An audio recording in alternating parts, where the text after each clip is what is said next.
सुंदर साथ जी। आज मैं गांगजी भाई से चर्चा और सद्गुरु श्री देवचंद्र जी को अपने घर ले जाने का प्रसंग का वर्णन करने जा रही हूँ। एक दिन कान्हा जी भट्ट के यहाँ से गांगजी भाई कथा सुनकर उधर से आ रहे थे, तब इधर से श्री देवचंद्र जी भी जा रहे थे और दोनों की भेंट रास्ते में हुई। और तब श्री देवचंद्र जी ने गांगजी भाई को अखंड की कुछ बातें बताना शुरू किया। दोनों रास्ते में ही चर्चा करने लगे। तब वहां से पानी भरने के लिए पन्हारीन जा रही थी और उसने लौटते समय भी दोनों को खड़े होकर चर्चा करते हुए देखा। फिर पुनः पन्हारीन पानी भरकर आई तो देखा कि दोनों अभी भी वहां खड़े होकर चर्चा ही कर रहे हैं। तो वो सोचने लगी कि यह दोनों किस मिट्टी के बने हैं।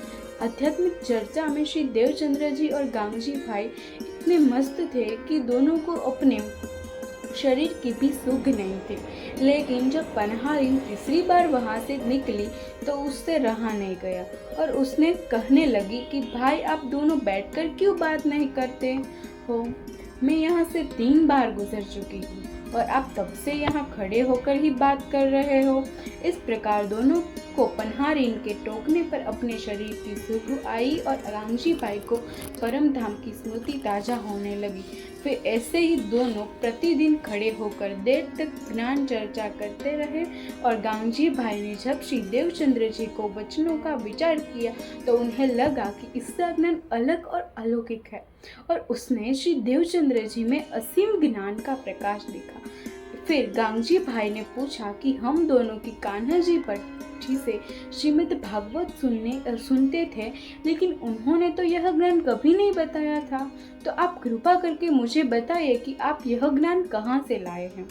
अब सद्गुरु श्री देवचंद्र जी ने तब गांगजी भाई में अखंड ज्ञान की प्राप्तता देखी तो उन्होंने धीरे धीरे बताना प्रारंभ किया और उस अलौकिक ज्ञान की सुक्ति से गांगजी भाई में आध्यात्मिक जिज्ञासा पैदा हो गई। तब श्री देवचंद्र जी ने कुछ आगे की बातें बताना और जन्म से लेकर अभी तक की अपनी पूरी बीतक बताई।